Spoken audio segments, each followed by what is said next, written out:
Our life.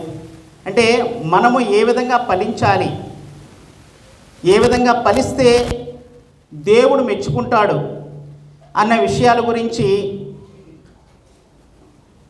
కొన్ని విషయాలు మనము నేర్చుకోవడానికి మనం ప్రయత్నం చేద్దాం ఈరోజు. అయితే దేవుడు అదే విషయంలో గద్దింపు కూడా గద్దిస్తూ ఉంటాడు.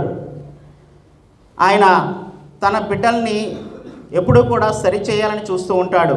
సరి చేయటానికి ఆయన ఎప్పుడూ కూడా సిద్ధంగా ఉంటాడు. అయితే ఈ సమయంలో మనము ఒక వాక్య భాగాన్ని మనం చదువుకుందాము. లూకాసు వార్త 13వ అధ్యాయము. ఇది అందరికీ కూడా సుపరిచితమైనటువంటి వాక్యమే, చాలాసార్లు విని ఉండొచ్చు. మరలా మనం విందాము. దేవుడు మనతోటి మాట్లాడాలని ఆశ కలిగి ఉన్నాడు. ఈ సమయంలో చెప్పే ప్రతి మెసేజ్ కూడా ఒక కొత్త కోణంలో పరిశుద్ధాత్మ దేవుడు నడిపిస్తూ ఉంటాడండి. ఎప్పుడు కూడా పరిశుద్ధాత్మ దేవుడు కొత్త విషయాల్ని మనకి నేర్పిస్తూ ఉంటాడు. ఒకసారి మనం చదువుదాము. ఆ యొక్క మైక్ తీసుకోండి. లూకాసు వార్త 13వ అధ్యాయము 6 నుంచి 9 వచనాలు ఒకసారి చదువుకుందాం. మైక్ తీసుకోవాలి. మైక్ ఉన్న వాళ్ళు ఇవ్వండి, కొంచెం త్వరగా ఫార్వర్డ్ చేయండి. అందరికీ వినపడాలి కాబట్టి బిక్కరగా చదువుతాం మనం. మరియు ఆయన వారితో ఉపమానం చెప్పాను. ఒక మనుషుని ద్రాక్ష తోటలో అంజూరపు చెట్టు ఒకటి నాటబడి ఉండెను. అతడు దాని పండ్లు వెతుక వచ్చినప్పుడు ఏమీ దొరకలేదు. కనుక అతడు ఇదిగో 3 ఏళ్ల నుండి నేను ఈ అంజూరపు చెట్టున పండ్లు వెతుకుచున్నాను కానీ ఏమీ దొరకలేదు. దీన్ని నరికి వేయము, దీనివల్ల ఈ భూమి ఎలా వ్యర్థమైపోగలను ద్రాక్ష తోట మాలితో చెప్పాను. అయితే వాడు, అయ్యా, నేను దాని చుట్టూ త్రవ్వి ఎరువు వేయమట్టుకు ఈ సంవత్సరం కూడా ఉండనేమో, అది ఫలించిన సరి లేని ఎడల నరికి వేయమని అతనితో చెప్పాను. చాలండి. ఈ వాక్య భాగాన్ని మనం చదువుతున్నప్పుడు, నేను ధ్యానం చేస్తున్నప్పుడు ఆ వాక్య భాగమే కాదు, దాని ముందు భాగం కూడా మనం వాక్యాన్ని అసలు ఈ సమయంలో దేవుడు ఎందుకు ఈ మాటలు చెప్పాడు, తన పక్కన ఉన్నటువంటి వారికి చెబుతూ వచ్చాడు ఈ ఉపమానాన్ని. యేసుక్రీస్తు ప్రభువారు ఈ భూమి మీద 33.5 సంవత్సరాలు జీవించాడు కదా. ఆయన జీవిస్తున్నటువంటి సమయంలో ఆయన 3.5 సంవత్సరాలు ఆ యొక్క పరిచర్య చేస్తున్నటువంటి సందర్భాల్లో ఆయన అనేక మారులు ఉపమాన రీతిగా ఆయన చెబుతూ వచ్చాడు వాక్యాన్ని. ఎందుకంటే ఉపమాన రీతిగా చూడండి, చెబుతున్నవి ఏంటంటే ఎర్త్కు సంబంధించినవి, కానీ అవి హెవెన్లీ బ్లెస్సింగ్స్గా చూపిస్తూ వచ్చాడు. ద రిజల్ట్ హెవెన్లీ, అది ఎర్త్లో ఈ భూమి మీద ఆ చెట్టుతోటి లేకపోతే అక్కడతోటి అలా పోలిస్తూ వచ్చాడు. విత్తనాలతోటి అనేక విషయాలు ఆయన ఉపమాన రీతిగా బోధిస్తూ వచ్చాడు. అయితే ఈ యొక్క విషయాన్ని మనం గమనించుకున్నట్లయితే ఇక్కడ ఈ విషయాలు యాక్చువల్లీ ఏంటంటే అక్కడ ఉన్నటువంటి యూదులకి, ఇజ్రాయేల్ పిల్లలు మాట్లాడుగా, రేచల్ మాట్లాడకూడదమ్మా, డిస్టర్బెన్స్ వస్తుంది ఇక్కడ. అక్కడ ఆయన చెబుతూ ఉన్నప్పుడు ఆ యొక్క వాక్యము ఇశ్రాయేలు ప్రజలకి చెబుతున్నాడు అక్కడ ముందుగా మనం చూసుకున్నట్లయితే.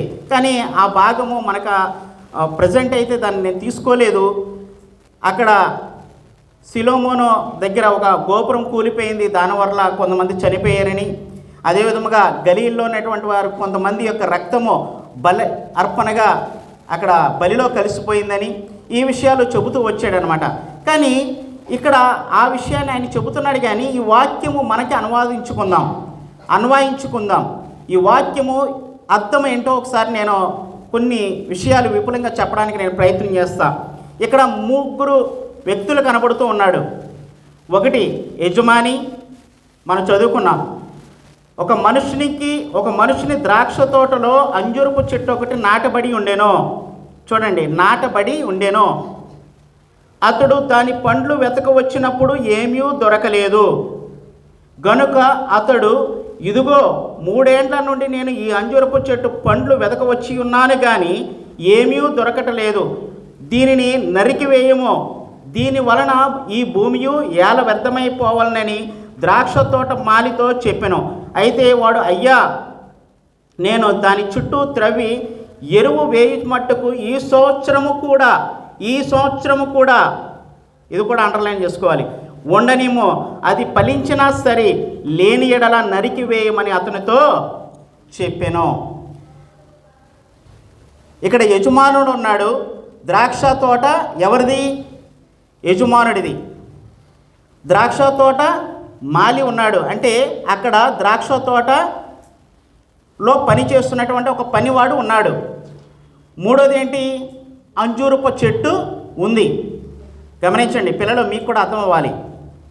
క్లారిటీగా చెప్తాను నేను మీకు. ఓకే, ముగ్గురు ఉన్నారు. యజమానుడు ఉన్నాడు. ఆ యజమానుడికి ఒక ద్రాక్ష తోట ఉంది. ఆ ద్రాక్ష తోటలో ఒక తోటమాలి ఉన్నాడు.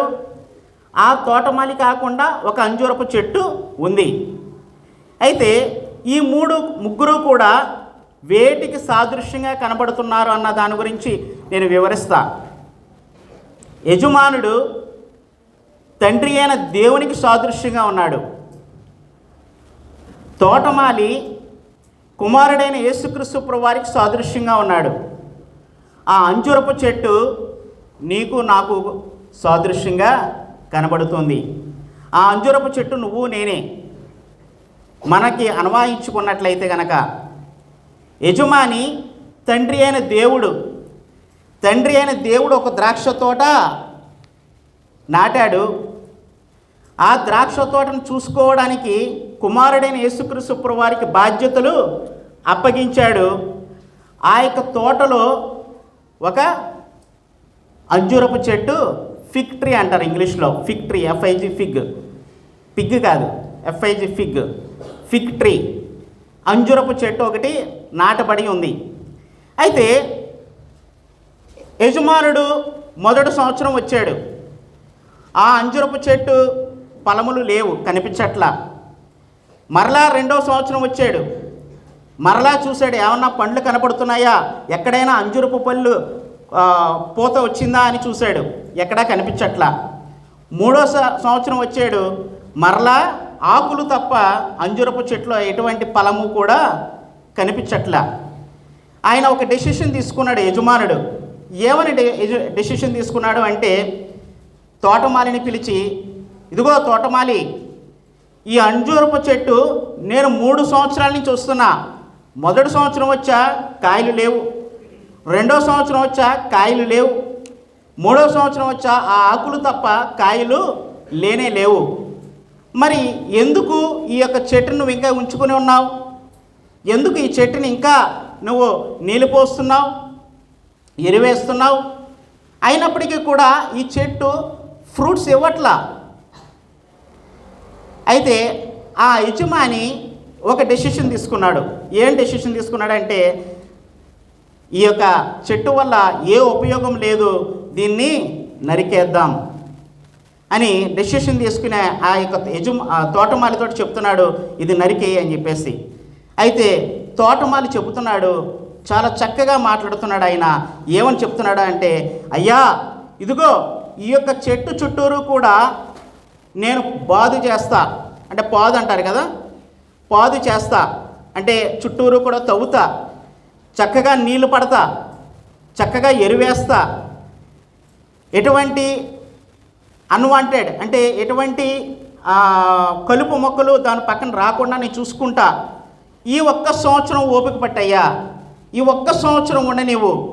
ఈ ఒక్క సంవత్సరం ఉన్నట్లయితే కనుక అది ఫలించినా సరే, ఒకవేళ ఫలభరితంగా ఉంటే కనుక ఉంచుదాము, లేకున్నట్లయితే కనుక ఆ యొక్క చెట్టుని నరికేద్దాము అని చెబుతూ వచ్చాడు. చూడండి, తోటమాలి యేసుక్రీస్తు ప్రభువారిగా మనకి ఇక్కడ దర్శనమిస్తూ ఉన్నారు. ఆయన నీ నుంచి నా నుంచి కూడా తండ్రి అయిన దేవుడు ఫలాల్ని వెతుకుతున్నాడు. ఎస్, మల్లికార్జున, ఎస్, ఆయన రక్షణ పొందాడు. రక్షణ పొందినప్పటి నుంచి ఆయన జీవితంలో ఏమైనా మార్పులు వచ్చాయా? ఏమైనా ఫలభరితంగా ఉందా? అది నా పేరు నేను పెట్టుకున్నాను, మీ పేర్లు మీరు పెట్టుకోవాలి. ఆ వ్యక్తిని చూసినప్పుడు ఏమైనా ఫ్రూట్స్ కనపడుతున్నాయా? ఆ ఫ్రూట్స్ వల్ల ఏమైనా ఉపయోగం ఉందా? ఇతరులకు ఏమైనా ఉపయోగకరంగా ఉన్నాయా ఆ ఫ్రూట్స్? చూడండి, ఫ్రూట్స్ అంటే ఆ యొక్క చెట్టుకు మాత్రమే ఉంటాయా? ఆ చెట్టు నుంచి ఇతరులకి అంటే వేరే వాళ్ళకు కూడా ఆ ఫ్రూట్స్ ట్రాన్స్ఫర్ అవుతూ ఉంటాయి కదా. అంటే అది ఫలించడమే కాదు, అది ఫలించుటతోటే దాని ఫలాలు ఇతరులు కూడా తీసుకుంటూ ఉంటారు. నేను మా ఇంటి దగ్గర మామిడి చెట్టు వేసా. మామిడి చెట్టు ఫస్ట్ 2-3 సంవత్సరాలు నేను చూశాను, కానీ 3వ సంవత్సరం అసలు కాపు లేదు. నేను నా భార్యతో అంటూ వచ్చా, సుమన ఏంటి ఈ యొక్క వేసాను కానీ పక్కన చెట్లన్నీ పూత వస్తుంది కానీ ఎందుకు ఇది రావట్లేదని చెప్పేసి నేను చాలా బాధపడ్డా.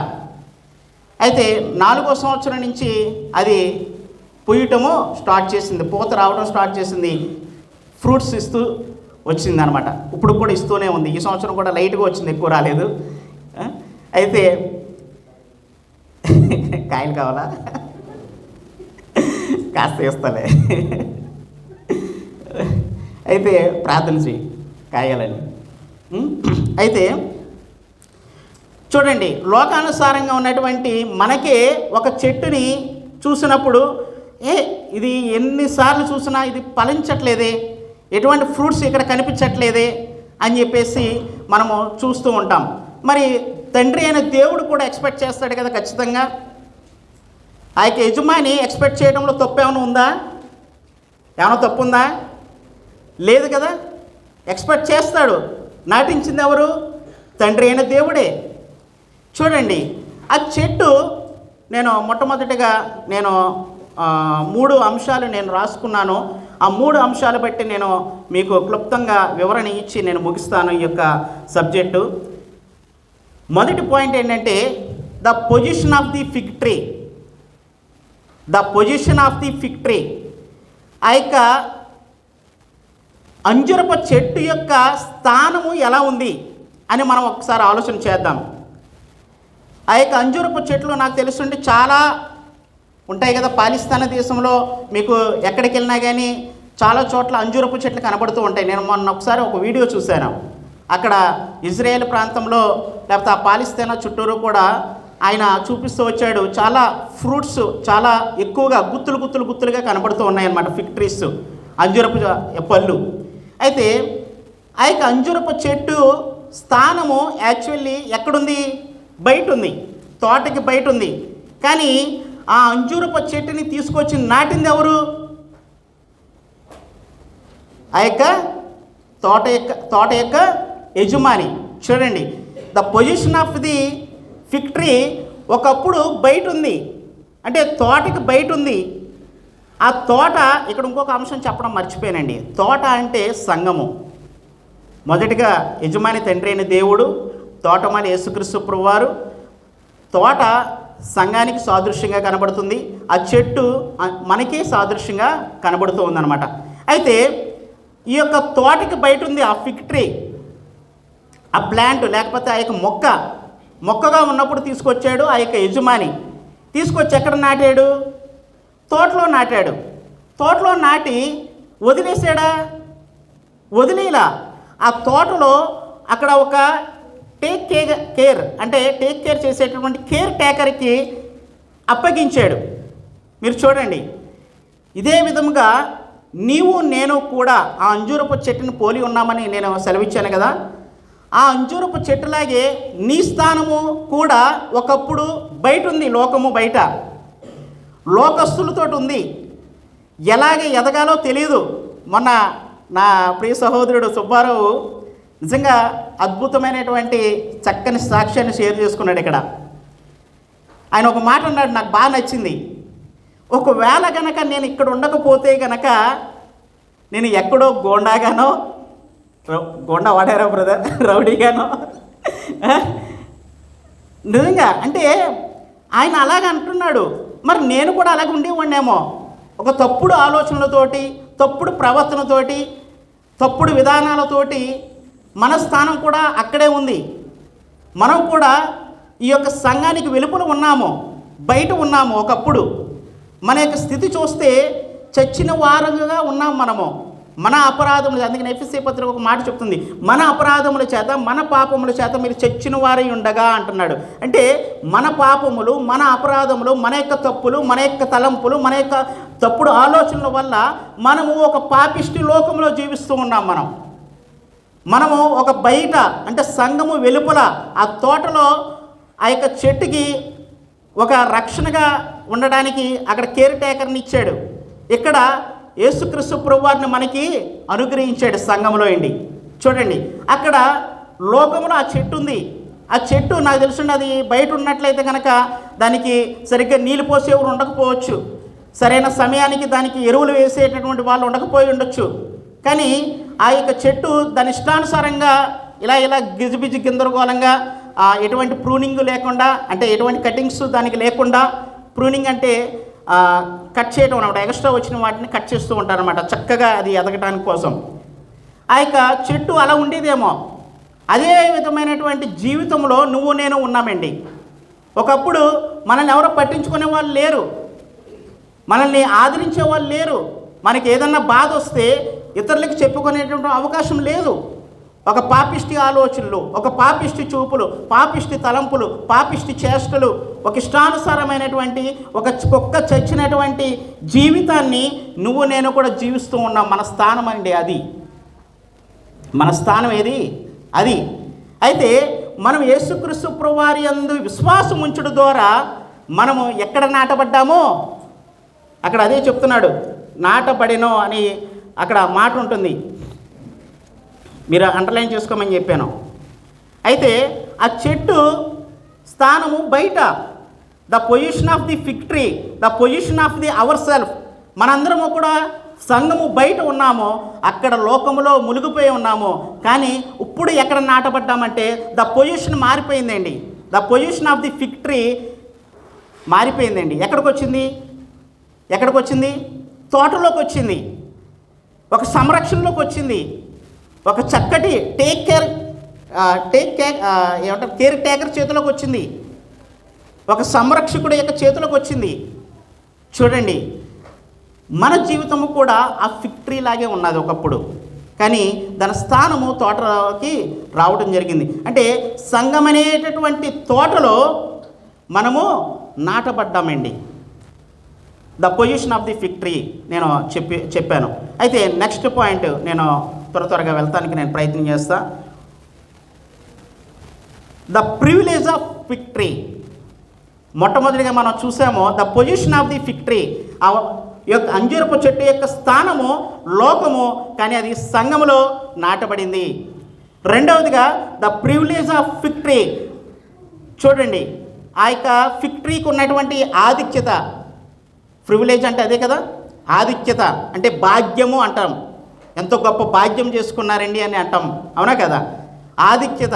చూడండి, ఆ ఫిగ్ ట్రీ అన్ని చెట్లతో బయట సమానంగా ఉన్నట్లయితే కనుక, అన్ని చెట్లతోటి కలిపి ఉన్నట్లయితే కనుక దానికి ఏమైనా ఎరువులు అందుతూ ఉంటాయా? దాన్ని చూసుకునే సంరక్షకుడు ఉండేవాడా? ఆ యొక్క చెట్టు పట్ల శ్రద్ధ కలిగేటటువంటి వ్యక్తి ఎవరైనా ఉండేవారా?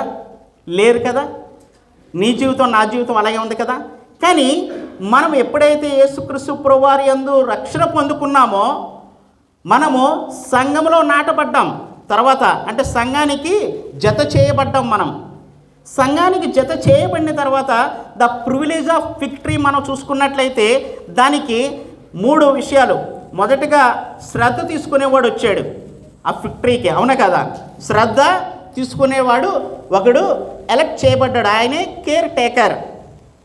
రెండవదిగా ఆయన ఒక స్పెషల్ కన్సర్న్ ఉంది ఆ చెట్టు పట్ల, ఒక స్పెషల్ కన్సర్న్ ఆయన చూపిస్తూ ఉన్నాడు. అంటే ఆ యొక్క బాధు తీస్తూ ఉన్నాడు, తీసి చుట్టూరు కూడా నీళ్లు పోస్తూ ఉన్నాడు.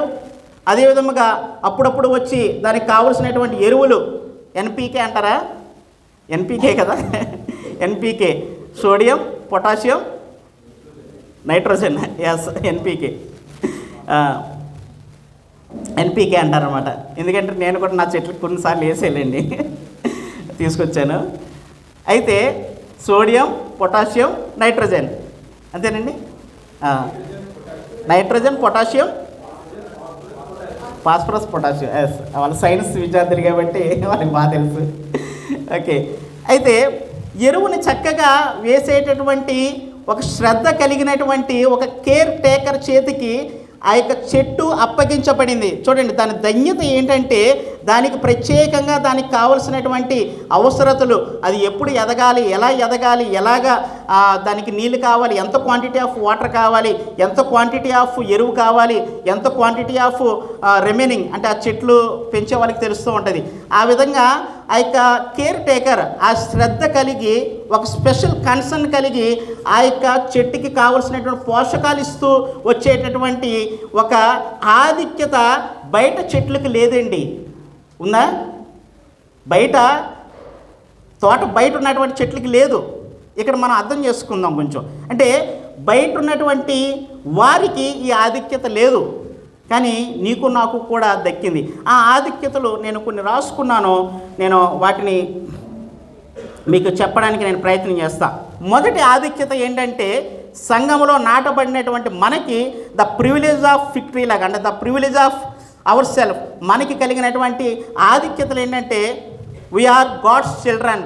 మొట్టమొదటి ఆధిక్యత, ఆయన కుమారులుగా పిలువబడుతున్నాం. ఒకసారి మనం చూద్దామండి. యోహాను సువార్త 1:12 త్వరగా కొంచెం ఇక్కడి నుంచి రెఫరెన్స్లు కూడా ఉంటాయి. అనగా తన నామమునందు విశ్వాసం ఉంచిన వారికి దేవుని పిల్లలగుటకు ఆయన అధికారం అనుగ్రహించెను. చూడండి, ఎవరికి తన పిల్లలగుటకు, ఎవరైతే ప్రభువును అంగీకరించారో, ఎవరైతే ఆయన పాదముల చెంతకు వచ్చారో, ఆయన తోటలో నాటబడి ఉన్నారో వారికి ఏమున్నది? We are the children of God. అంటే దేవుని కుమారులుగా స్వీకరించినటువంటి గొప్ప ఆధిక్యత దేవుడు మనకు అనుగ్రహించాడు. We are the God children. చూడండి, మనము చాలాసార్లు అనుకుంటా ఉన్నాం, నేను ఎమ్మెల్యే కొడుకునరా, నేను సీఎంని కొడుకునరా. ఏమనుకుంటున్నావు? పిఎం కొడుకులు ఉన్నారా? లేరేమో. ఓకే, అంటే ఒక గొప్ప, లేకపోతే ఏదో ఫీల్డ్లో ఒక సెలబ్రిటీగా ఉన్నటువంటి వ్యక్తి తన కొడుకు చాలా గొప్పగా ఫీల్ అవుతూ ఉంటాడు. అంటే ఐ ఆమ్ దట్ చైల్డ్ అని చెప్పేసి, అంటే ఆ యొక్క వ్యక్తి యొక్క కొడుకుని నేను, కుమారుని నేను అని చెప్పి చాలా ఫీల్ అవుతూ ఉంటాడు. చూడండి, మనం ఎంత గొప్పగా ఫీల్ అవ్వాలి? ఈ సర్వ సృష్టిని అంతటినీ కూడా తన నోటి మాట చేత కలగజేసినటువంటి దేవాది దేవుని యొక్క కుమారులము అనిపించుకోవడానికి మనకి ఎంత గొప్ప ఫీలింగ్ ఉండాలండి. చూడండి, అంటే ఎంతో గొప్ప ఆధిక్యతను మనకి దేవుడు అనుగ్రహించడం జరిగిందో చూడండి. ఒకప్పుడు మనము లోకంలో ఉన్నవారము, లోకంలో మునిగిపోయినటువంటి వారము, సాతాను సమధికులుగా ఉన్నాము. ఒకప్పుడు మనం ఎవరి పిల్లలము? సాతాను బిడ్డలము, అవునా కదా? అపవాది బిడ్డలు మనందరం కూడా అపవాది చెంతలో ఉన్నటువంటి వారము. ఇప్పుడు దేవుని బిడ్డగా స్వీకరించబడ్డాం. ద గ్రేట్ ప్రివిలేజ్ అండి అది. రెండవ ప్రివిలేజ్ ఏంటంటే, పరిశుద్ధాత్మని ఎప్పుడైతే మనము ఒంటరిగా ఉండటానికి ఆయన వదిలిపెట్టలా, మనం రక్షించబడ్డాము. అదే విధముగా సంఘంలో నాటబడ్డాము. మనకి పరిశుద్ధాత్మని దేవుని చేత ముద్ర వేయబడ్డాము. పరిశుద్ధాత్మని మనకి సంచకరువుగా అనుగ్రహించాడు. చదువుతామండి ఒకసారి. ఎఫెసీ పత్రిక 1:13 ఒకసారి చదవండి. మీరును సత్యవాక్యం అనగా ఈ రక్షణ సువార్తను విని క్రీస్తునందు విశ్వాసం ఉంచి వాగ్దానం చేయబడిన ఆత్మచేత ముద్రింపబడితే దేవుని మహిమకు కీర్తి కలుగుటకు ఆయన సంపాదించుకున్న సొత్తైన ప్రజలు విమోచనం కలుగు నిమిత్తం ఈ ఆత్మ మన స్వాస్థ్యముకు సంచకరువుగా ఉన్నాడు. చాలండి, ఈ ఆత్మ మనకి సంచకరువుగా ఉన్నాడు. చూడండి, పరిశుద్ధాత్మ దేవుడు ఆయన ఎప్పుడైతే మనము యేసుక్రీస్తు ప్రభువుని మన సొంత రక్షకుడిగా అంగీకరించామో అప్పుడే పరిశుద్ధాత్మ దేవుడు మన హృదయంలోకి వచ్చి నిత్య నివాసం ఉంటాడు. పరిశుద్ధాత్మ దేవుడు మనల్ని నడిపిస్తూ ఉంటాడు. పరిశుద్ధాత్మ దేవుడు మనకి గైడెన్స్ ఇస్తూ ఉంటాడు. మీరు రాసుకోండి, కావాలి అంటే చదవద్దు. చూడండి, మనము దేవుడిలో వచ్చిన తర్వాత, అంటే దేవుడిలోకి వచ్చిన తర్వాత పరిశుద్ధాత్మ దేవుడు ఎప్పుడూ కూడా మన పట్ల విజ్ఞాపన చేస్తూనే ఉంటాడండి. మనం ఎక్కడికి వెళ్ళాలి, ఎలాగ వెళ్ళాలి, ఏం చేయాలి, ఎక్కడ ఉండాలి, ఏంటి అన్నది ప్రతిదీ కూడా పరిశుద్ధాత్మ దేవుడు గైడెన్స్ ఇస్తూనే ఉంటాడు మనకి.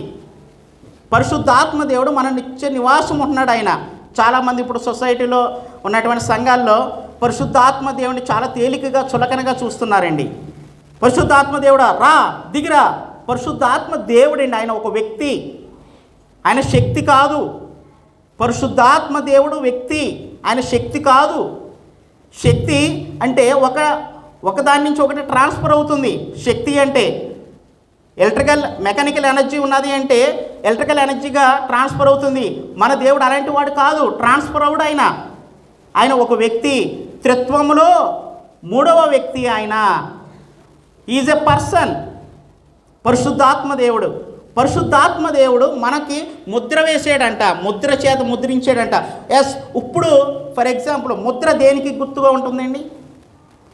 ముద్ర దేనికి గుర్తుగా ఉంటుంది అంటే ముద్ర అధికారానికి సూచనగా ఉంటుంది. అధికారానికి సూచనగా. ఇప్పుడు ఫర్ ఎగ్జాంపుల్ ఏదన్నా ఒక కంపెనీ ఏదైనా తప్పు చేస్తుంది అనుకోండి, ఫర్ ఎగ్జాంపుల్ గవర్నమెంట్ ఏం చేస్తుంది? సీలేసి వెళ్తుంది, అంటే ముద్ర వేస్తుందా ఏదా? అప్పుడు ఆ ప్రాపర్టీ ఎవరిది? This property belongs to government, అవునా కదా? అంటే ఆ సీలు ఎవరికి సూచనగా ఉంది? అధికారానికి సూచనగా ఉంది. అంటే ఆ వ్యక్తి ఎవరైతే ముద్ర వేశాడో ఆ వ్యక్తికి ఈ యొక్క ఆస్తి అంతా కూడా సంబంధించిందిగా మనకు కనబడుతుంది. కాబట్టి మనము ముద్ర వేయబడ్డాము. సంచికరకు ఆయన ఎల్లప్పుడూ మనకు తోడుగా ఉన్నాడు. ప్రతి విషయంలో కూడా మనల్ని నడిపిస్తూ ఉంటాడు. అపొస్తలుల కార్యములు మనం చూసినట్లయితే 13:4 ఆయన ఎక్కడికి వెళ్ళాలి ప్రభు అని చెప్పేసి అడిగినప్పుడు ఇదిగో ఈ విధంగా వెళ్ళు అని చెప్పేసి అంటాడు. అలాగే అపొస్తలుల కార్యములు మీరు తీయకండి, టైం లేదు కాబట్టి 16:6 కూడా అక్కడ ఆపేస్తూ ఉంటాడు, నువ్వు వెళ్ళొద్దు అని చెప్పేసి. అంటే పరిశుద్ధాత్మ దేవుడు ఎప్పుడూ కూడా ఆయన మనకి గైడెన్స్ ఇస్తూ ఉంటాడు. మన పరిశుద్ధాత్మ దేవుని అడుగుతూ ఉండాలి. నేను ఎప్పుడు కూడా ఈ విధంగా ప్రార్థన చేస్తా, ప్రభువా నేను ఎల్లప్పుడూ పరిశుద్ధాత్మ దేవుని మాటకు లోబడేటట్లు సహాయం చేయండి ప్రభువా. నేను పరిశుద్ధాత్మ దేవుని యొక్క నడిపింపుకి నడవడానికి సహాయం చేయండి ప్రభువా. నేను మాట్లాడేవాడిని నేను కాదు, పరిశుద్ధాత్మ దేవుడే ఈ సమయంలో సంఘంతో మాట్లాడేటట్లు సహాయం చేయండి ప్రభువా అని నేను ఎప్పుడు కూడా ప్రార్థన చేస్తున్నాను. అంటే పరిశుద్ధాత్మ దేవుడు ఆయన అంటాడు, యోహాను సువార్త 14:14 అంటాడు, నేను వెళ్ళి మీకు వేరొక ఆదరణకర్తను నేను మీకు పంపిస్తాను.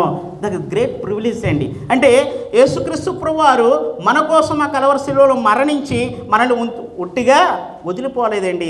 ఆయన మనకి ముద్ర వేయించి తీసుకెళ్ళాడు. అంటే ఆయన వెళ్ళాడు, ముద్ర వేసి వెళ్ళాడు. అంటే పరిశుద్ధాత్మ దేవుని మనకి సంచుకరువుగా ఆయన మనకు అనుగ్రహించాడు. మూడవదిగా తన సొత్తైన ప్రజలుగా మనల్ని స్వీకరించాడండి. ఒకసారి చదువుతాం. 1 పేతురు 2:9 త్వరగా 1 పీటర్ 2:9 చదవండి. 1 పీటర్ 2:9 అయితే మీరు ఈ చీకటి నుండి ఆశ్చర్యకరమైన తన వెలుగులోనికి మిమ్మల్ని పిలిచిన వాని గుణాతిశయమును ప్రచురం చేయ నిమిత్తం ఏర్పరచబడిన వంశమును రాజులైన యాజక సమూహంగా చేశాడు. పరిశుద్ధ జనము దేవుని స్తోత్రైన ప్రజలై ఉన్నారు. దేవుని సొత్తైన అంటే వీఆర్ బిలాంగ్స్ టు ఎవరు? గాడ్. సొత్తు, ఇది నా సొత్తు అండి అన్నాను అనుకో, ఫర్ ఎగ్జాంపుల్ ఇది నా సొత్తు అన్నాను అనుకోండి, ఇది ఎవరిదవుద్ది? నాది. నేను ఎంతో వెలచి చెల్లించాను, నేను ఎంతో వెల చెల్లించి ఈ యొక్క వస్తువును కొన్నాను నేను. కాబట్టి దిస్ ఆ యొక్క ఆబ్జెక్ట్ బిలాంగ్స్ టు మీ, ఆ వస్తువు నాది. అంటే దేవుని సొత్తైన ప్రజలుగా మనం ఉన్నాము. మనము చూడండి, ఇట్స్ ఎ గ్రేట్ ప్రివిలేజ్ కదా. ఈయన నా కొడుకండి, ఈయన నా కొడుకండి అని చెప్పేసి మనం అంటే ఎంత ఇది ఉంటుంది ఆధిక్యత. చూడండి ప్రియ సహోదరుడు సహోదరి, దేవుడు మనకి గ్రేట్ ప్రివిలేజ్ ఇచ్చాడండి. చూడండి, ఆయన ఒంటరిగా వదిలిపెట్టలేదు నిన్ను నన్ను కూడా. చర్చిలో ఒంటరిగా ఉండు నువ్వు, లేకపోతే నువ్వు రక్షణ పొందావు కదా, నువ్వు ఒంటరిగా జీవించు అని దేవుడు ఎక్కడా చెప్పలేదండి. ఆయన మనకి తన సొత్తైన ప్రజలుగా మనల్ని చేశాడు. రాజులైన యాజక సమూహంగా తీర్చిదిద్దాడు. చీకటిలో నుంచి మనల్ని వెలుగులోకి నడిపించాడండి. చూడండి ఎంత గొప్ప మనది ఏంటంట, రాజ వంశము, దేవుడు వంశము మనది. ప్రియ సహోదర సహోదర, నాలుగవదిగా దేవుని వాక్యము మనకు అనుగ్రహించాడండి. ఈ దేవుని వాక్యము మనకు అనుగ్రహించాడు. It's a great privilege. అది కూడా ఆయన వాక్యాన్ని మనకు అనుగ్రహించాడు. ఈ వాక్యము ద్వారా మనము బలపరచబడుతున్నాం. బాధపడిన సమయంలో మనం బలపరచబడుతున్నాం. తప్పు చేస్తున్నటువంటి సమయంలో హెచ్చరింపబడుతున్నాం. మనకి కావలసినటువంటి ఆదరణ కలిగినటువంటి మాటలు అనేక మంది ద్వారా దేవుడు మనతో మాట్లాడుతూ ఉన్నాడు. దేవుడు తన వాక్యం ద్వారా మనల్ని బలపరుస్తూ ఉన్నాడు. ఇట్స్ ఎ గ్రేట్ ప్రివిలేజ్ కదా. ఆయన మనతో మాట్లాడుతున్నాడు తన వాక్యం ద్వారా. ఆయన డైరెక్ట్గా వచ్చి మాట్లాడండి. దేవుడు డైరెక్ట్గా వచ్చి ఆనాడు ఆదాము అవ్వ బతుకున్న రోజుల్లో అయితే డైరెక్ట్గా చల్లపూటన వచ్చి ముచ్చటించేవాడు దేవుడు. కానీ ఈ రోజున వాక్యము ద్వారా ఎల్లప్పుడూ నీతోటి నాతోటి కూడా మాట్లాడుతూ ఉన్నాడు. ఆయన ముచ్చటిస్తున్నాడు. ఆయన ఆశీర్వాదాలు ఇస్తూ ఉన్నాడు. ఆయన వాగ్దానాలు మనకు చూపిస్తూ ఉన్నాడు.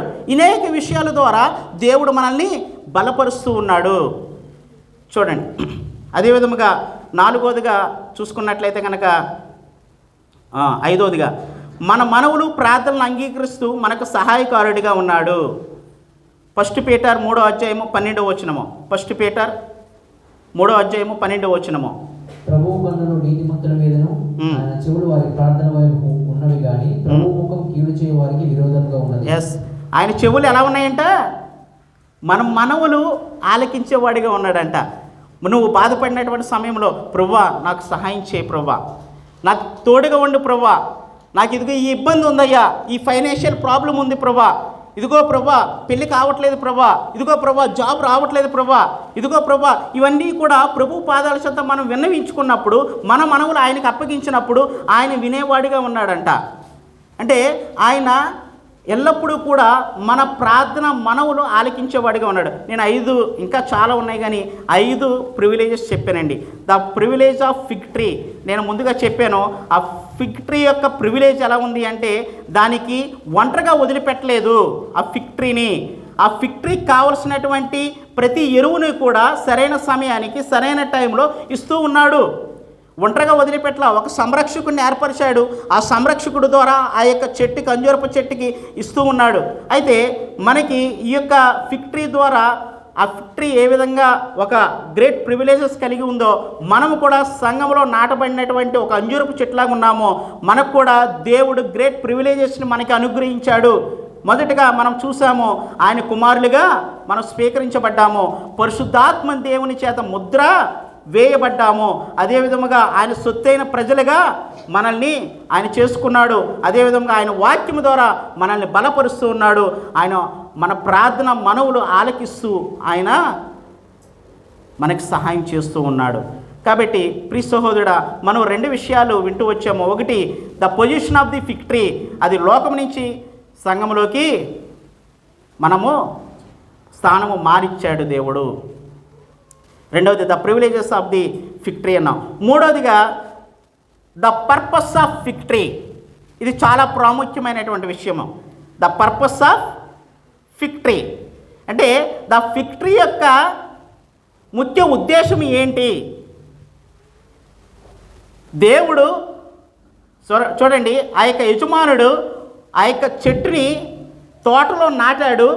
ఆ తోటలో నాటుతూ ఆ తోటలో ఆ ఫిగ్ ట్రీకి కావాల్సినటువంటి వసతులన్నీ కూడా అనుగ్రహిస్తూ ఉన్నాడు. అనుగ్రహించడమే కాదు, ఆ తోటలో ఉన్నటువంటి అన్ని చెట్లకి ఏ విధమైనటువంటి ఈక్వాలిటీ ఇస్తున్నాడో అదేవిధంగా ఆ చెట్టును కూడా చాలా సంరక్షిస్తున్నాడు. అయితే యజమానుడు ఎక్స్పెక్ట్ చేస్తున్నాడు ఏంటో తెలుసా? ఇవన్నీ ఇస్తున్నాను కదా. మూడవదిగా వచ్చి the purpose of fig tree. ఆ ఫిగ్ ట్రీ నుంచి ఎక్స్పెక్ట్ చేస్తున్నాడు, ఫ్రూట్స్ ఎక్స్పెక్ట్ చేస్తున్నాడు. చూడండి, మొదటి సంవత్సరం వచ్చాడు, పళ్ళు కనిపించలా, ఒకరిని ఆకలే కనిపిస్తూ ఉన్నాయి. రెండో సంవత్సరం వచ్చాడు, ఆకలే కనిపిస్తున్నాయి, పళ్ళు ఎక్కడ కనిపించట్లా. మూడో సంవత్సరం వచ్చాడు, ఆకలే కనిపిస్తున్నాయి, ఫలాలు ఎక్కడ కూడా కనిపించట్లా. ఏం చెప్తున్నాడు? నరికి వేయమని చెప్తున్నాడు. చూడండి, దేవుడు మన విషయంలో కూడా మనము రక్షణ తీసుకుని ఎన్నో సంవత్సరాలు అయి ఉండొచ్చు. కొన్ని సంవత్సరాల క్రితము ప్రతి ఒక్కరికి ఒక డేట్ ఉంటుంది. నేను ఎప్పుడు రక్షణ పొందుకున్నానో, ఎప్పుడు బాప్తిజం తీసుకున్నానో అన్న విషయాలు గుర్తే ఉంటాయి. అప్పటి నుంచి కూడా నీవు సంఘంలో నాటబడ్డావు. సంఘంలో నాటబడినటువంటి నీ నుంచి దేవుడు ఎక్స్పెక్ట్ చేస్తాడా చేయడా? చేయడా? సంఘంలో నాటబడినటువంటి నా నుంచి దేవుడు ఎక్స్పెక్ట్ చేస్తాడు ఖచ్చితంగా. ఆ ఫిక్టరీ, ఆ అంజూరపు చెట్టు నుంచి ఆ ఫలాల్ని ఏ విధంగా ఆ యొక్క యజమానుడు ఎక్స్పెక్ట్ చేస్తున్నాడో, అదేవిధంగా తండ్రి అయిన దేవుడు నా నుంచి కూడా ఫలాల్ని ఎక్స్పెక్ట్ చేస్తూ ఉన్నాడు. మనము ఈ విధంగా ఉండిపోవటానికి లేదు. చూడండి, అసలు ఎందుకు ఫలించాలి అన్న విషయాలు మనం ఒకసారి ఆలోచన చేసినట్లయితే కనుక, ఫలించుటకు దేవుడు మనల్ని ఏర్పరచుకున్నాడండి. ఫస్ట్ ఆఫ్ ఆల్ దేవుడు మనల్ని ఈ విధంగా ఉండిపో అని అన్నట్లా, ఫలించుటకు ఒక ఫ్రూట్ఫుల్ మ్యాన్గా దేవుడు ఏర్పరచుకున్నాడు. ఒకసారి మనము చూద్దామండి. యోహాను సువార్త 15:16 ఒకసారి చూద్దాం. ఒకసారి పక్కనే ఉంటుంది, తీయండి త్వరగా. తండ్రిని వేడుకొందును, మీ యొక్క ఎల్లప్పుడూ ఉండుటగా ఆయన వేరొక ఆదరణకర్తను, అనగా సత్యస్వరూపియగు ఆత్మను మీకు అనుగ్రహించును. లోకం ఆయన చూడదు, ఆయన ఎరగదు కనుక ఆయన పొందనేరదు. మీరు ఆయనను ఎరుగుదురు, ఆయన మీతో కూడా నివసించును, మీలో ఉండును, మిమ్మును అనాథలుగా విడువను. ఇది 16 నుంచి చదువుతున్నామా? 15-16. మీరు నన్ను ఏర్పరచుకొనలేదు,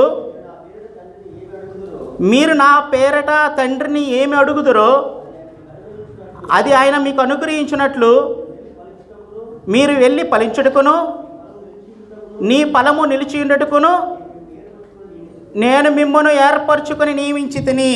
చూడండి, ఫలము ఎందుకు అవసరం? దేవుడు ఫలించమని చెప్తున్నాడు కదా. ఫలము ఎందుకు అవసరము అంటే, దేవుడు ఏర్పరచుకున్నాడు నిన్ను నన్ను కూడా. ఆయన ఏమైతే మనకు బోధించాడో, ఏమైతే ఆ యొక్క చెట్టు సారమో ఎరువుల ద్వారా తీసుకుంటుందో, ఎదుగుతూ ఉందో, ఖచ్చితంగా అది ఒకరోజు ఫలించాలి. దేవుడు ఆ చెట్టుని ఫలించుట కొరికే ఆ యొక్క తోటలో నాటాడు. నిన్ను నన్ను కూడా ఊరికినే నాటలేదండి. కొంతమంది వస్తారండి సంఘానికి.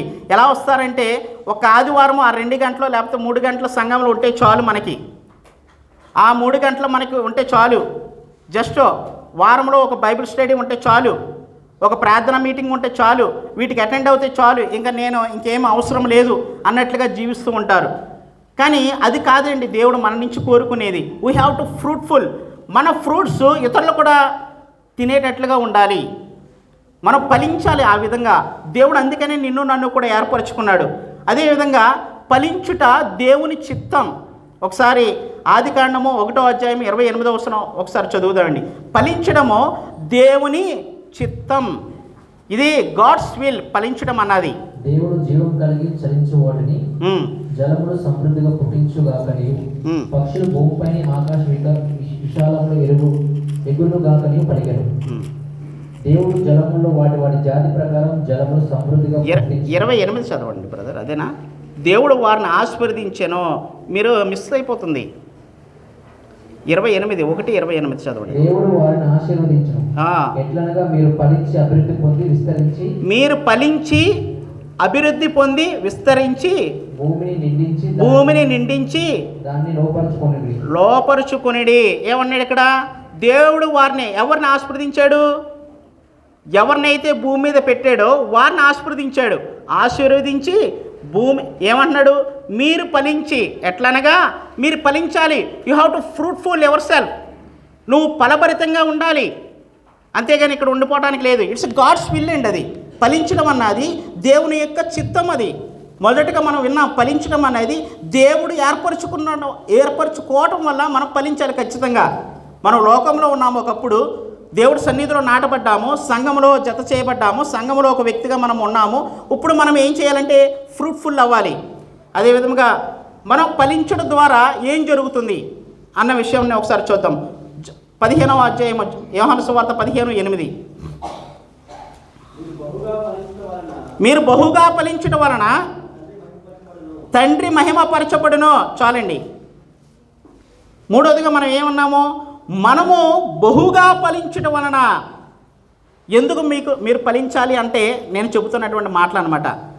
ఏంటంటే దేవుడు మీరు బహుగా ఫలించడం వలన, మీరు ఫ్రూట్ఫుల్గా అవ్వటం వలన ఎవరు మహిమపరచబడతాడు? తండ్రి అయినా దేవుడు. చూడండి, అక్కడ ఫిక్టరీ బహుగా ఫలించింది అనుకోండి, అంజూరపు పళ్ళు బహుగా వచ్చినాయి అనుకోండి, ఫస్ట్ చూసి ఎవరు ఆనందిస్తారు? తండ్రి అయిన దేవుడు.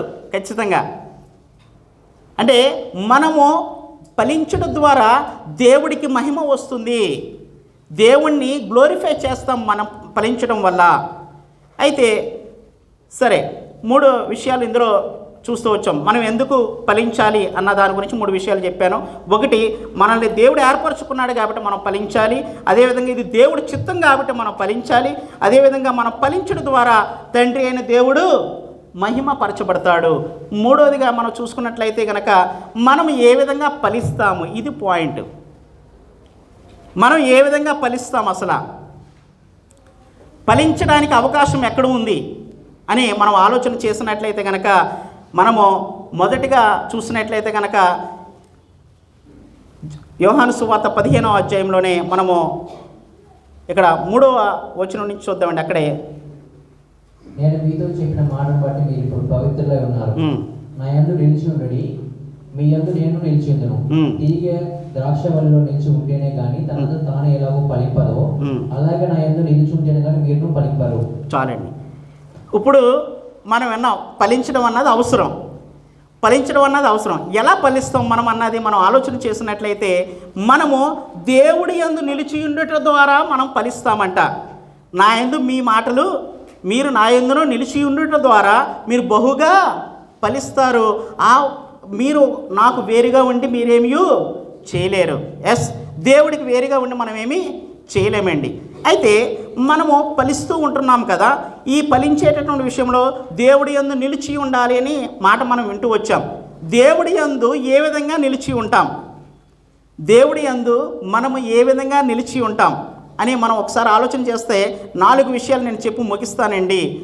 4 విషయాలు ఉన్నాయి దేవుడి యందు మనము. ఇది ఒక సిస్టమేటిక్గా, ఒక సీక్వెన్స్గా నేను మీకు చెబుతూ ఉన్నా. మీకు అర్థమవుతుందా? ఒక సిస్టమేటిక్గా సీక్వెన్స్గా వస్తుంది. మనము ఒక ఫ్రూట్ఫుల్ లైఫ్ ఎట్లా ఉండాలి అన్నది, అసలు ఎందుకు ఫలించాలి, మనము ఫలిస్తే ఏం జరుగుతుంది, ఎలా ఫలించాలి, దేవుని యందు నిలిచి ఉంటే మనము ఫలిస్తాము. అయితే ఆ ఫలించడానికి దేవుడు 4 విషయాలు మనకి చెబుతూ వచ్చాడు. ఫస్ట్ది ఏంటంటే meditate the word of God. Meditate the word of God. దేవుని యొక్క వాక్యమును ధ్యానించడం ద్వారా మనము ఫలిస్తామంట. మత్తయి సువార్త 4వ అధ్యాయం 4వ వచనం ఒకసారి చదువుదాం. మత్తయి సువార్త 4వ అధ్యాయం 4వ వచనం. అయిపోతుందండి. మనుషుడు రొట్టె వలన కాదు కానీ దేవుని నోటి నుండి వచ్చు ప్రతి మాట వలన జీవించును. దేవుని నోట నుండి వచ్చు ప్రతి మాట వలన జీవించును. చూడండి, మనము జీవించాలి అంటే, ఆ మొక్క ఫలించాలి అంటే ఫస్ట్ ఆఫ్ ఆల్ జీవించాలా లేదా? జీవించుంటేనే ఫ్రూట్స్ వస్తాయి, అవునా కదా ఆ మొక్క. అలాగే మనము కూడా దేవుని యందు నిలిచి ఉండాలి. అంటే ఏంటంటే దేవుని యొక్క వాక్యము ద్వారా మనము జీవించాలి.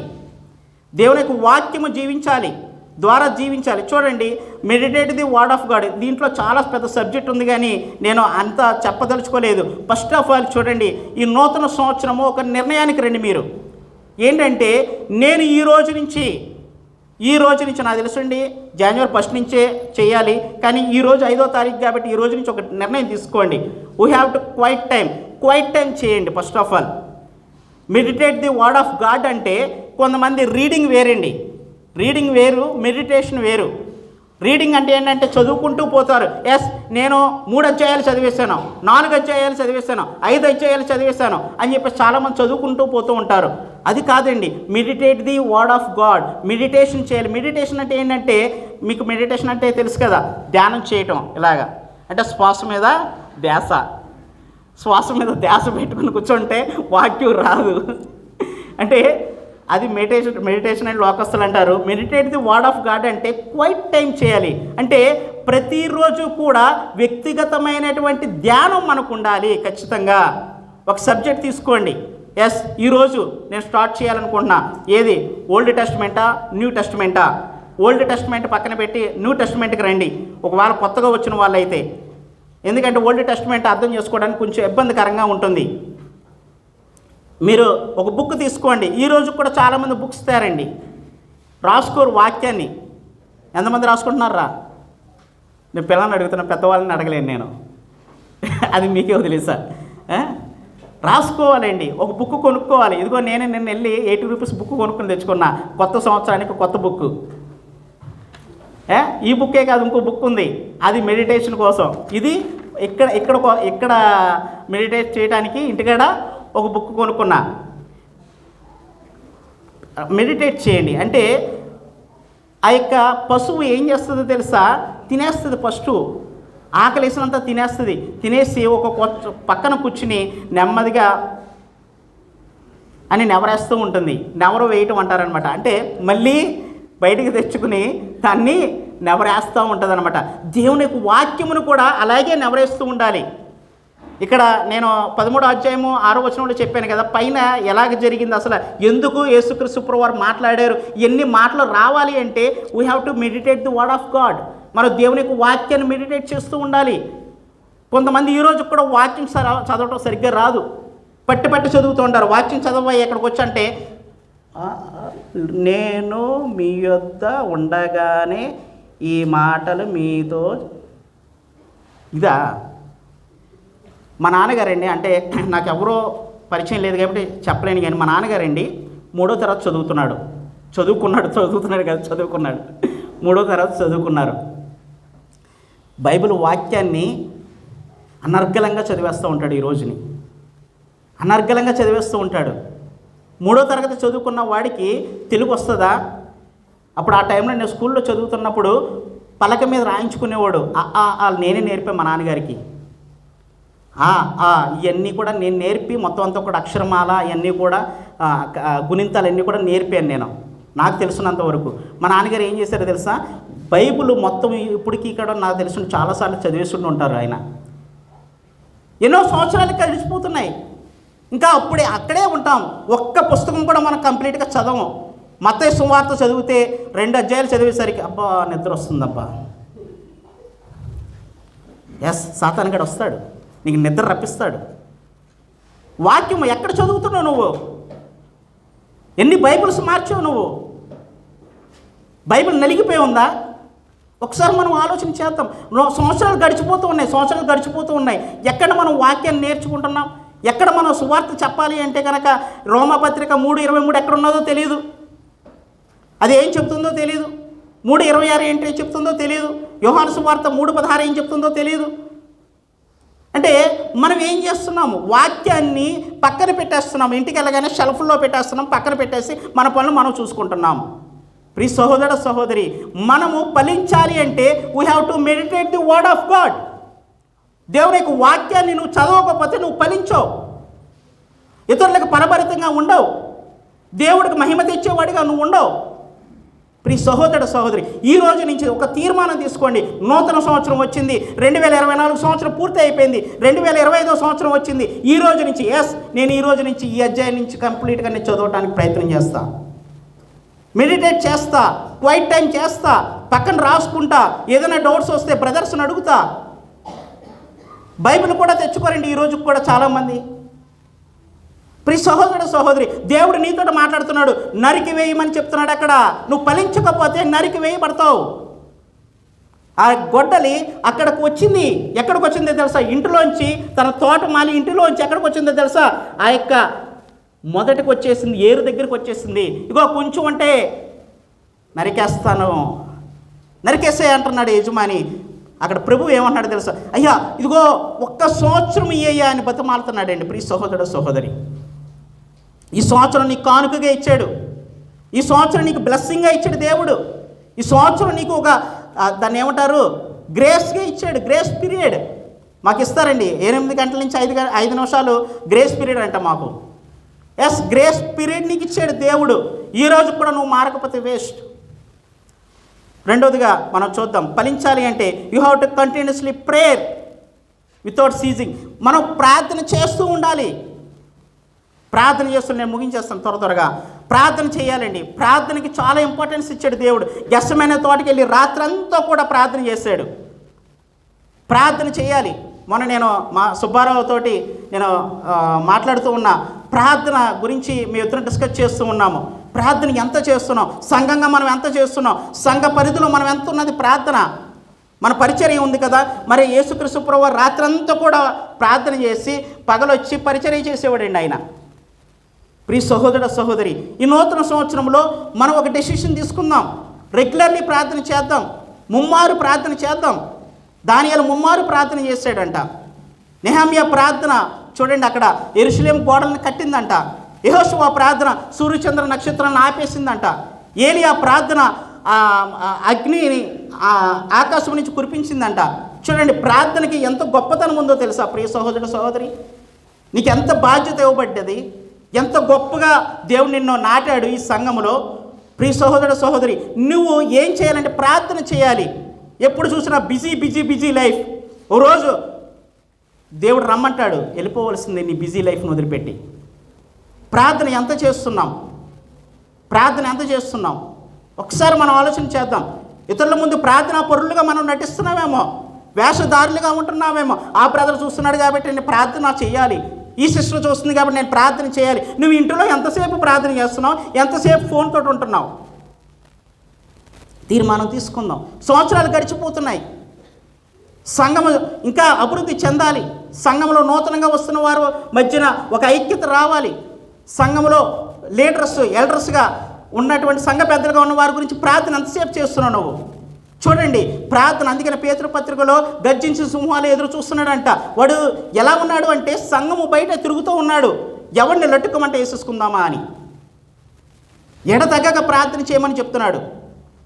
నేను మొన్న సుబ్బారావుతో మాట్లాడుతూ ఉన్నా, అంటే కొంచెం ఆయనతో మాట్లాడుతున్నాను, పక్క పక్కనే దగ్గర ఉంటాం మేము, డిపార్ట్మెంట్లు కాబట్టి మాట్లాడుతూ ఉంటాం. సంఘ పెద్దల గురించి ప్రార్థన చేయాలని చెప్పాను నేను. ఎస్, నా కుటుంబం గురించి ప్రార్థన చేయండి, నా గురించి ప్రార్థన చేయండి, రత్నమా బ్రదర్ గురించి ప్రార్థన చేయండి, సంఘం గురించి. చూడండి, ఒక రాజ్యాన్ని కూలగొట్టాలి అంటే ఎవరిని పడగొడితే రాజ్యం హస్తగతం అవుతుంది చెప్పండి? ఒక భటుడిని చంపేశావు, రాజ్యం హస్తగతం అవుతుందా? లేకపోతే అక్కడ సేనాధిపతిని చంపేశావు, రాజ్యం హస్తగతం అవుతుందా? కింగ్ని చంపేశావు, ఏమవుతుంది? ఎస్, చెక్ మెట్టి డైరెక్ట్గా చదరంగంలో ఎవరికి పెడతారు? ఎన్ని భటులను చంపు, ఎన్ని గుర్రాలను చంపు, ఎన్ని ఏనుగులను చంపు. ఎస్, లీడర్షిప్ మీద కొట్టడానికి ప్రయత్నం చేస్తాడు సాతానుగాడు. లీడర్షిప్ మధ్యన అగాధాలు తీసుకురావడానికి ప్రయత్నం చేస్తాడు, భేద అభిప్రాయాలు తీసుకురావడానికి ప్రయత్నం చేస్తాడు. లీడర్షిప్ గురించి నువ్వు ఎంతసేపు ప్రార్థన చేస్తున్నావు ప్రియ సహోదరుడు సహోదరి? సంఘ పెద్దల గురించి ఎంతసేపు ప్రార్థన చేస్తున్నావు? ఎప్పుడు నేను దీవించబడాలి, నేను బాగుండాలి, నేను బాగుండాలి, నాకు అది కావాలి, నాకు ఇది కావాలి. ఎస్, దేవుడు ఇస్తాడండి ప్రియ సోదరుడు సహోదరి. ఇది నా హృదయంలో వస్తున్నటువంటి ఆవేదనతో నేను మాట్లాడుతున్నా. ప్రార్థనకి ఇంపార్టెన్స్ ఇవ్వాలి. ప్రార్థన ద్వారా ఫ్రూట్ఫుల్ లైఫ్ ఉంటుంది, ఒక ఫలభరితమైనటువంటి జీవితం ఉంటుంది, ఒక ఫలభరితమైనటువంటి సంఘ నాయకత్వం ఉంటుంది, ఒక ఫలభరితమైనటువంటి సువార్త కూడికలు జరుగుతాయి, ఒక ఫలభరితమైనటువంటి అనేక మంది రక్షణ పొందుకుంటారు. కాబట్టి వీ హ్యావ్ టు ప్రే. ఒక నిర్ణయం తీసుకుందాం, ఒక తీర్మానం తీసుకుందాం నూతన సంవత్సరంలో. మూడో విషయం చెప్పేసి 4వ విషయం చెప్పి నేను ముగిస్తాను. 2 చిన్న చిన్నవి, టైం అయిపోతుంది కాబట్టి క్షమించండి. మూడవదిగా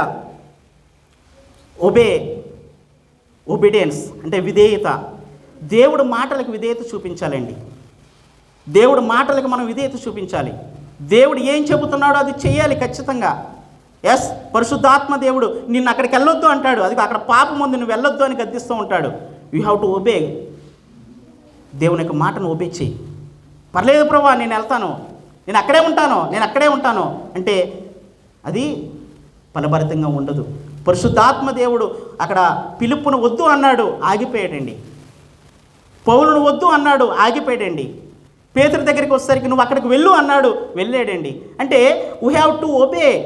దేవుడు మాటలని మనం ఒబే చేస్తూ ఉండాలి. అదేవిధంగా సంఘ పెద్దల యొక్క మాటలను కూడా ఒబే చేస్తూ ఉండాలి. మీరు అందుకని పేతురు పత్రికలో 5వ అధ్యాయంలో ఉంటుంది, మీరు సంఘ పెద్దలకు లోబడి ఉండండి. ఎస్, సంఘ పెద్దలకు కూడా లోబడి ఉండాలి ఖచ్చితంగా. మాట వినాలి. ఎస్, నువ్వు అది చేయొద్దు బ్రదర్, నువ్వు తప్పు చేస్తున్నావు అంటే మాట వినాలి ఖచ్చితంగా. ఎందుకో తెలుసా? సంఘ కాపర్లుగా సంఘ పెద్దల్ని దేవుడు ఏర్పాటు చేసుకున్నాడు. We have to obey. ఖచ్చితంగా దేవుడు మాటలు పలికేటటువంటి ప్రతి ఒక్కరికి కూడా మీరు మాటను ఒబే చేస్తూ ఉండాలి. 4వ అంశంగా fellowship with godly people. Fellowship with godly people. మనం ఎప్పుడైతే దేవుని యొక్క భయభక్తుల్లో ఉన్నటువంటి వ్యక్తులతోటి మనం స్నేహం చేస్తామో, దుష్ట సాంగత్యం ఏమంటే చెప్తుంది వాక్యము, దుష్ట సాంగత్యము మంచి నడవడిని చెరుపును. నువ్వు గాడ్లీ పీపుల్ దగ్గరికి వెళ్లకుండా ఎక్కడో లోకానుసారంగా ఉన్న వాళ్ళతో సహవాసం చేస్తున్నావు అనుకో, ఆ సహవాసం ఖచ్చితంగా నీ మీద ప్రభావితం చేస్తుంది, నిన్ను ఫలభరితంగా లేనకుండా చేస్తుంది, ఒక ఆటంకం కలిగిస్తుంది. నువ్వు ఫ్రూట్ఫుల్గా ఉండవు, నువ్వు ఫలమిచ్చే చెట్టుగా ఉండవు, ఖచ్చితంగా ఒక అడ్డంకిగా మారిపోతుంది. వాడు సినిమాకి రమ్మంటాడు, షికారికి రమ్మంటాడు, దా ఎంజాయ్ చేద్దామంటాడు, దా తిరుగుదాం అంటాడు, అమ్మాయిల దగ్గరికి వెళ్దామంటాడు, పబ్బులకి వెళ్దామంటాడు. ఎస్, లోక స్నేహము వైరము. మీరు ఎరుగరా ప్రియ సహోదర సహోదరి? We have to fellowship with godly people. మనం ఎప్పుడూ కూడా దేవుని బిడ్డలతోటి సహవాసం చేయడానికి మనము పురుకొల్పుకున్నట్లయితే మనం ఎప్పుడు కూడా ఫ్రూట్ఫుల్ లైఫ్గా మనము ఉంటాము. అదేవిధంగా ఈ 4 పాయింట్లు మెయిన్ ఇంపార్టెంట్ అండి. అలాగే ఫెలోషిప్ అంటే సంఘం కూడా వస్తుంది. ఇంకా 2-3 పాయింట్లు రాసుకున్నాను, కానీ మీరు మామూలుగా జస్ట్ వదిలేసేయండి. అదేవిధంగా ఆత్మఫలము గురించి దాన్ని ఎక్కువ ఎక్స్ప్లెయిన్ చేయనవసరం లేదు. ఆత్మఫలం ఏమనగా చెప్పాలి ఫట్ఫట. ఎక్కడుంది ఇది? గలతీ 5:22. ఆత్మఫలం ఏమనగా ప్రేమ, సంతోషము, సమాధానము, దీర్ఘశాంతము, దయాళత్వము, మంచితనము, సాత్వికము, ఆశా నిగ్రహం. అంటే ఈ యొక్క ఫలమును కూడా మనం ఫలించాలండి. ఇవన్నీ కూడా మనలో ఉండాలి ఖచ్చితంగా. కాబట్టి మనము ఈరోజు విన్నదాన్ని ఒక్కసారి టూకీగా మనం ఒక్కసారి రివైండ్ చేసుకుని మనం క్లోజ్ చేసుకుందాము. క్షమించండి, సమయం ఎక్కువ తీసుకున్నట్లయితే నన్ను క్షమించండి మనస్ఫూర్తిగా. ఎందుకంటే మనము నేర్చుకోవాలి ఖచ్చితంగా. We have to fruitful our self. మనము ఎప్పుడు కూడా ఫలభరితంగా ఉండాలి, దేవుడికి మహిమ తెచ్చే వరముగా ఉండాలి. మొదటిగా మనం విన్నాము the position of the fig tree. ఆ యొక్క స్థానము మార్చబడింది, ఆ చెట్టు యొక్క స్థానము మార్చబడింది. అలాగే నీ స్థానం కూడా మార్చబడింది. సంఘంలో నువ్వు నాటబడ్డావు. అలాగే the privilege of fig tree, ఆ యొక్క స్థానము మార్చబడిన తర్వాత దానికి పోషణ ఇవ్వబడింది. అలాగే మనకు కూడా దేవుడు పోషిస్తూ ఉన్నాడు. ఆయన బిడ్డలుగా స్వీకరించాడు మన ప్రివిలేజెస్ చూస్తే. అలాగే పరిశుద్ధాత్మ దేవుని మనకు అనుగ్రహించాడు. అదేవిధంగా దేవునికి వాక్యం ద్వారా మనం బలపరుస్తున్నాడు. అలాగే మన మనవులు అంగీకరిస్తున్నాడు. తన సొత్తైన ప్రజలుగా మనల్ని చేస్తూ ఉన్నాడు. అలాగే 3వదిగా మనం చూసుకున్నట్లయితే the purpose of fig tree. అసలు ఎందుకు ఫ్రూట్ఫుల్గా ఉండాలి అంటే ఫలించుటకు దేవుడు మనల్ని ఏర్పరచుకున్నాడని, అలాగే ఫలించడం దేవుడి చిత్తమని, ఫలించడం ద్వారా దేవుడు మహిమపరచబడతాడని మనం చూసాం. అదే విధముగా ఏ విధంగా మనం ఫలిస్తాము అంటే ఆత్మల ఫలముల ద్వారా మనం ఫలిస్తూ ఉంటాము. Meditate the word of God, అలాగే ప్రేయర్ కంటిన్యూస్లీ, అదేవిధంగా ఫెలోషిప్ విత్ గాడ్, అదేవిధంగా గాడ్లీ పీపుల్, అదేవిధంగా ఒబీడియన్స్ టు ఎవ్రీబడి. దేవుడి వాక్యమును దీవించునుగాక.